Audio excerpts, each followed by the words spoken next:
contract has just taken place. That's what buyu is. Allah subhanahu wa ta'ala has permitted buyu in the Quran by saying that يَا أَيُّهَا الَّذِينَ آمَنُوا لَا تَأْكُلُوا أَمْوَالَكُمْ بَيْنَكُمْ بِالْبَاطِلِ إِلَّا أَن تَكُونَ تِجَارَةً عَنْ تَرَادٍ مِنْكُمْ.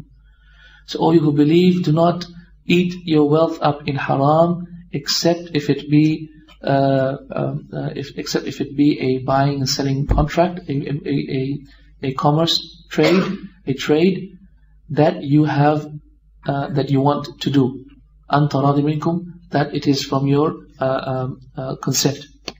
So, if we have any exchange of commodities, whether it be, in that example that I gave, when I gave Salim 10 pounds and he gave me back 5 pound, then that would be a sale. So I would have sold my $10, 10 pounds for his 5 pound. Or I would have sold my 1 pound of note for his 2 pounds, two notes of 5 pounds each, for example. That is a sale in Islam. And because it is a sale in Islam, and we don't even think about it, right? We don't even think when we do it that this is actually a sale. But Islam considers it to be a sale. Now, the way this, the study of buying and selling or commerce works in Islam is that you learn about those sort of dealings which are haram. So you learn about those sorts of dealings which are haram. You don't learn which are halal. No, you learn that which is haram so that you know what is halal. Because that which is haram is less and limited in number, and that which is halal is more and greater in number. So as long as you know what is haram, this is why the whole lesson today will be all about haram dealings, that which is haram, so that everything else will be halal. Alright? So this is the way to really understand it. Right. Next point is prevention of oppression. The next important qaida that the Sharia tries to emphasize in all its rulings in business is that the Sharia tries to prevent oppression. This is why the Sharia, for example, prohibits riba. Why? Because riba is the pinnacle of oppression in business. The guy is just sitting in his house, he's giving you 10,000 pounds and he wants 20,000 back after a month. That's riba. And he is not doing anything. All he's done is just giving the money. He hasn't given you a service, he hasn't given you an extra commodity. He wants that extra 10,000 for nothing. That's dhulm. That is dhulm. Right. The next qaida that the Sharia tries to emphasize in all of its rulings is that it tries to prevent conflicts and disputes, arguments between people, arguments between two people who have made a business dealing. So it tries to prevent arguments. This is actually very important to realize. The Sharia really doesn't want you to argue. This is why, for example, Sharia will not allow you, for example, to sell that which is not yours. Or the Sharia will not allow you, for example, to sell that which is not known. For example, a bag. You have a show bag. You guys seen show bags? You don't have show bags?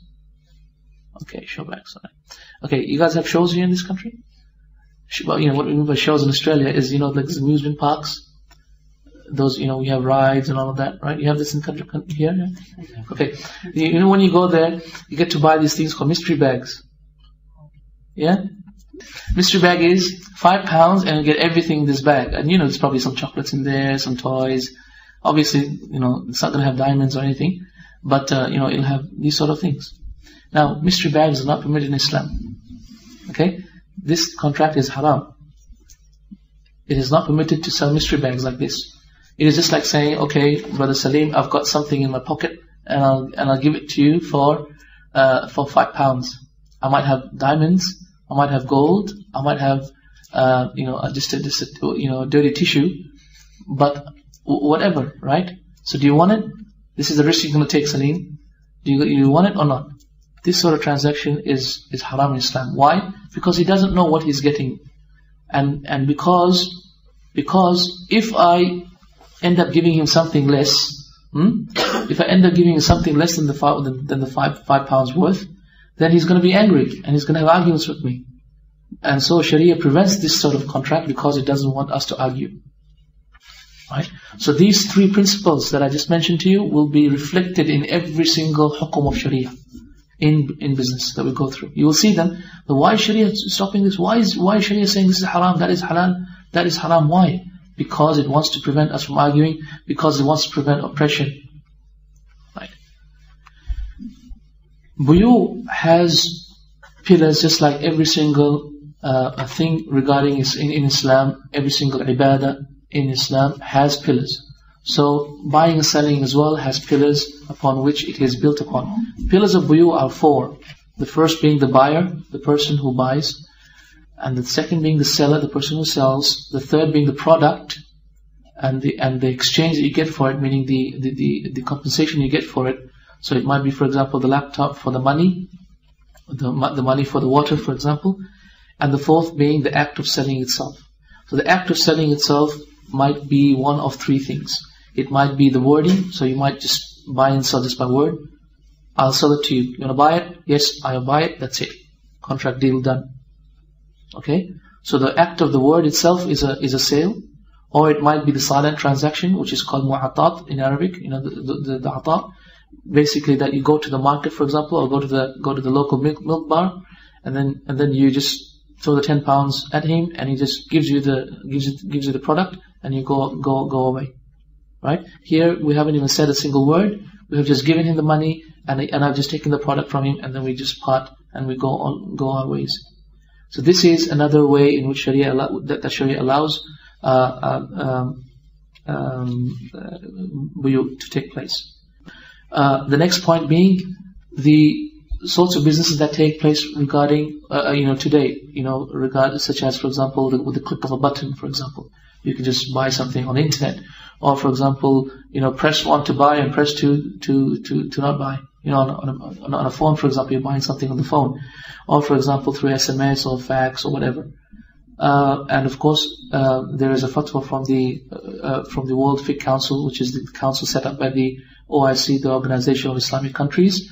And their fatwa and their hukum was that by ijma', these sort of transactions are halal, and that a business that takes place by a click of a button from the computer or from the internet or from the phone or from the fax or from the mobile or from etc. are all halal, are all halal and proper business transactions. It's this council that I've just told you about, this World Fiqh Council.